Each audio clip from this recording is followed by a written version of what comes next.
Okay, so you want to talk about a case that really gets under your skin. Oh, yeah. The Smurl family haunting. This is one of his cases that really captures the imagination, right? And it's one that really got people talking, especially back when it broke in the 80s. Especially with Ed and Lorraine Warren getting involved. Right, with the paranormal investigators coming in, Exact. adds a whole other layer. But what's fascinating to me about this case is how relatable it is. Yeah. Even decades later, you've got a normal family Yeah. living in a normal town. And suddenly, Boom. thrown into this extraordinary and terrifying situation. It's like their life imploded and they had no idea. And that's what we're going to look at today on this deep dive. We have excerpts from a book that really dives deep into their experiences. And what makes this so interesting is that it blends firsthand accounts from the Smurls themselves with insights from Ed and Lorraine Warren. So we're not just talking theories here, we're getting up close and personal with the people who lived through it. So are you ready to kind of unpack this and see how it all unfolds? Yeah, let's set the scene first. It's the 1970s in Pennsylvania coal country. Think, hard work way of life. Faith runs deep. Families have been rooted in the community for generations. This isn't some Hollywood horror movie set. This is a real place with real people and a very strong sense of community. Yeah, like salt of the earth. Exactly. And that's what makes this story so unsettling, because at the heart of it, we have a family, Jack and Janet Smurl. And they were living the American dream, Yeah. hardworking, devoted to their family, active in their church. They were practically the poster family for normal. I mean, the kind of people you would want as your neighbors. Exactly. And that's what makes this even more jarring, is that they weren't seeking out the paranormal. It found them. Oh, absolutely. Right in their own home. A duplex, 328, 330 Chase Street. 328, 330 Chase Street. And this wasn't just any house. Jack's parents lived on the other side of the duplex, meaning this home held, decades of family history within its walls. It's like this house had seen it all: births, deaths, holidays, arguments, maybe even a few ghost stories whispered late at night. It had borne silent witness to generations of their family. So when did things start to get weird for the Smurls? Is it like some big dramatic event? It's interesting you say that because it actually started very subtly. Oh. Almost easy to dismiss. Right. We're talking small, strange occurrences, like a mysterious stain on a brand new carpet. That kept reappearing no matter how many times they cleaned it. Oh, that's weird. Or claw marks that would mysteriously appear overnight on freshly painted trim. See, that would freak me out a little bit. Right. Claw marks, I don't know. But I can see how you would explain those things away, especially if you're living in an older home. Exactly. Yeah.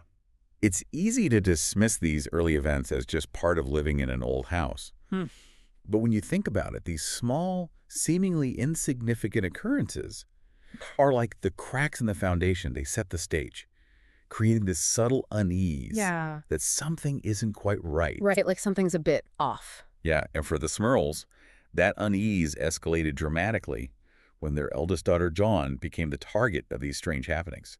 And keep in mind, this is a child, not someone prone to flights of fancy. She was practical, level-headed, and then suddenly Yeah. she started seeing figures in her room. She even described them as floating. Floating figures. Yeah.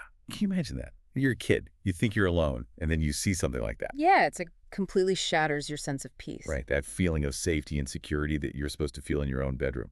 Absolutely. It's every parent's worst nightmare. Your home's supposed to be your sanctuary. Of course. Especially for children. They need to feel safe and protected.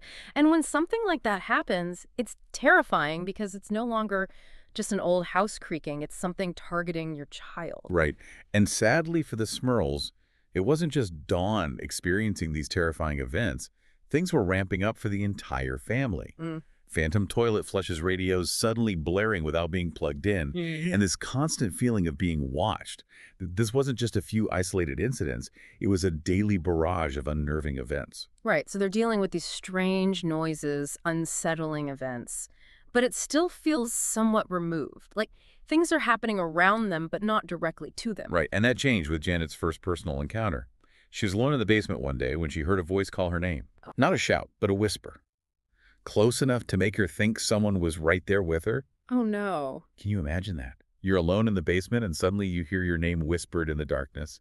Ugh, that sends chills down my spine. It's like this entity was announcing its presence, Yeah. letting her know that it was aware of her, that she was no longer just a bystander in its game. Right, like you are now a participant whether you like it or not. That's the moment it goes from spooky to straight up terrifying.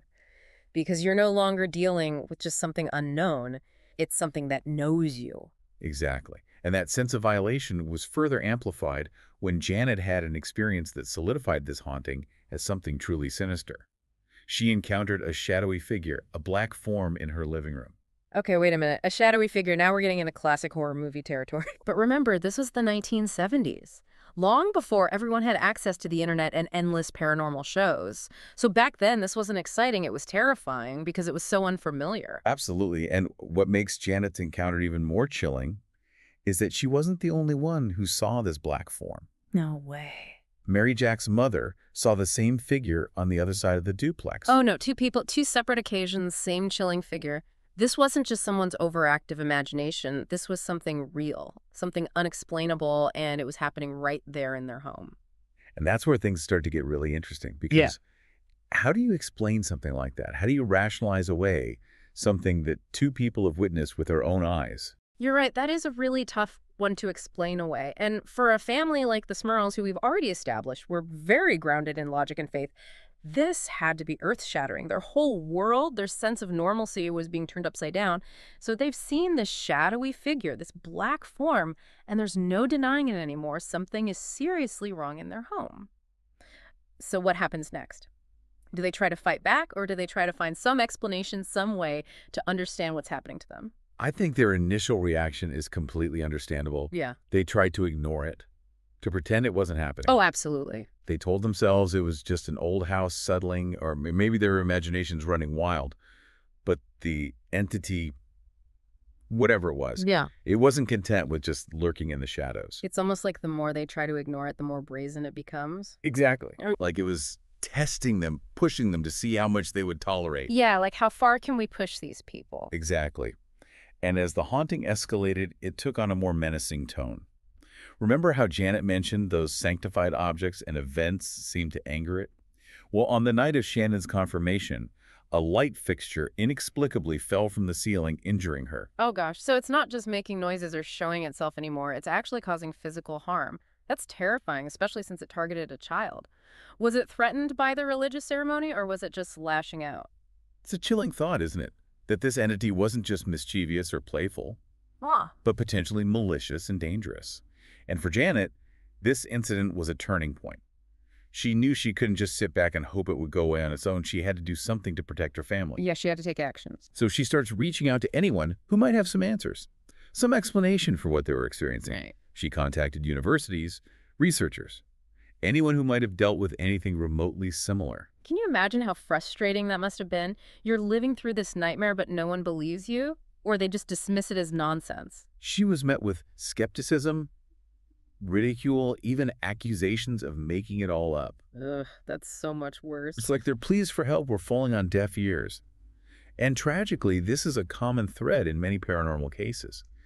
People who haven't experienced it firsthand often find it difficult, if not impossible, to believe. It's very easy to be skeptical when you're on the outside looking in. But for the Smurls, this wasn't some abstract concept. It was their reality, and it was falling apart around them. Absolutely. And it wasn't just Janet who was struggling.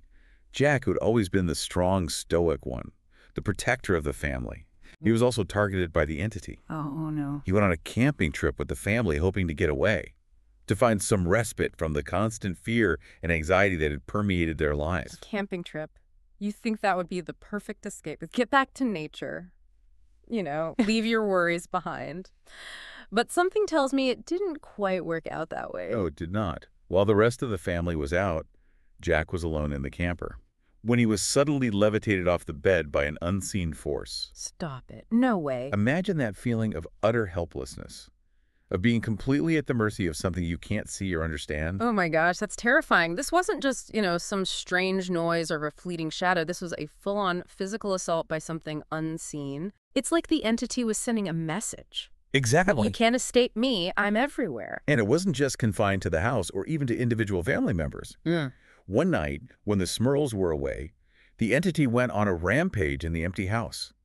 It was making so much noise that the neighbors took notice. Okay, so it's escalating again. Now it's not just a family secret, it's out in the open, and the neighbors are involved. This must have been incredibly embarrassing for the Smurls, having their private nightmare on public display. It was a major turning point in the haunting. shifting from a private horror to a public spectacle. And for Janet, who had already endured so much, the worst was yet to come. Wait, are you saying it gets even worse than being levitated and terrorized by a shadowy figure? What else could they possibly endure? This is where the haunting takes a truly violent turn. Janet, in the middle of the night, is violently dragged from her bed by an unseen force. No explanation, no warning, just raw terror and the feeling of being physically assaulted in her own home. That's horrifying. And to think this is happening in a place that's supposed to be her sanctuary, her safe space, you have to wonder, at what point do you just completely lose your mind? How much can one family endure? And as if Janet's experience wasn't terrifying enough, the entity then attacks Shannon again, throwing her down the stairs. Oh my God. This wasn't just a bump in the night. It was a deliberate act of aggression that sent chills down the spines of everyone who heard their story. Okay, so we've gone from strange noises and eerie sightings to full-blown physical assaults. At this point, you think anyone would have stepped in to help this family. Desperate for help, for any sort of relief, the Smurls turned to their faith. They reached out to two priests, Father Malone and Monsignor Byrne, who came to bless the house. And for a while, a brief period of peace settled over the Smurl household. So maybe, just maybe, this is it, right? The turning point. The power of prayer prevails, and the entity is banished forever. If only it were that simple. Sadly, the reprieve was short-lived. It's as if the entity allowed them a brief moment of respite, a cruel taste of what life could be like, only to rip it away from them again. Oh, it's devastating. The haunting resumed, and the Smurls found themselves back at square one. You're listening to The Deep Dive, and we'll be right back after a quick break. Don't go anywhere. Things are about to get even more intense. We're back with the Smurl family's story, and wow, things just keep getting more and more intense. So they're dealing with this terrifying haunting that's escalating. And it's not just happening behind closed doors anymore, right? It's spilling out into their community. It's affecting their neighbors. So what do? Well, they're desperate, right? They need answers. They need relief. Yeah. So they make the really difficult decision to go public with their story. Wow. They reach out to the media, hoping to find someone who will believe them, someone who might be able to help. I can only imagine how tough that decision must have been. Because on one hand, you're shining a light on this terrifying situation that you're going through. But on the other hand, you're opening yourself up to a whole new level of scrutiny and potential disbelief. Absolutely. It's a gamble. And it's a gamble that quickly catches the attention of Ed and Lorraine Warren. Oh, wow. Speaking of intense cases. So the Warrens get involved, and I imagine that just amplifies the media frenzy around their story. Oh, absolutely. Yeah. The Warrens' involvement thrusts the Smurls story into the national spotlight. Wow. Newspapers are running headlines about the haunted family. The Smurls are fielding interview requests from major news outlets. So now their story's everywhere. Everyone knows their name. Everyone knows their story. So how do people react? It was a mixed bag, as you can imagine. Some people were sympathetic, offering prayers and support. Oh, that's nice. But others were quick to dismiss their story as a hoax, a publicity stunt, or even a case of mass hysteria. Oh gosh, people can be so cruel. It's like they couldn't fathom the possibility that something unexplainable could actually be happening. Right. And the Smurls were accused of everything from lying for attention to fabricating the whole thing for financial gain. That's awful. It's like their pain and their fear became a spectacle for others to gawk at and judge? And the constant scrutiny and doubt really took a toll on the family. Imagine cameras constantly flashing, reporters hounding them for interviews, and skeptics picking apart every detail of their story. It's like their home, their one safe space, was invaded not just by an entity, but by the court of public opinion. Exactly. So they're dealing with this media frenzy, this public scrutiny, and then the Catholic Church steps in. Now, you would think that would be a good thing, right? Having the support of your faith during such a trying time. You would think so, but it actually added another layer of complexity to an already overwhelming situation. The diocese, after initially being receptive, decided to take over the investigation, pushing the Warrens and their methods to the side. So is this like a power play by the church, or were they genuinely trying to help, just with a different approach? It's hard to say for sure. What we do know is that the Smurls found themselves caught between these two forces. The Warrens, with their paranormal expertise, and the church with its spiritual authority. What a mess. And sadly, despite the efforts of both parties, the haunting persisted. So what happened in the end? Did the Smurls ever find peace? Did the haunting just suddenly stop, or did they learn to live with it? That's the truly unsettling aspect of this case. The source material leaves us with more questions than answers. Oh, no, really. Did the haunting truly end, or did it simply fade into the background? A lingering reminder of the terror they endured. It's like this experience left an invisible scar on their lives, a constant reminder of the darkness that invaded their home and their lives. Right, and it makes you wonder, if something like this could happen to a seemingly ordinary family, what does it say about the boundaries of our reality? The things that we think we know, the line between the normal and the paranormal.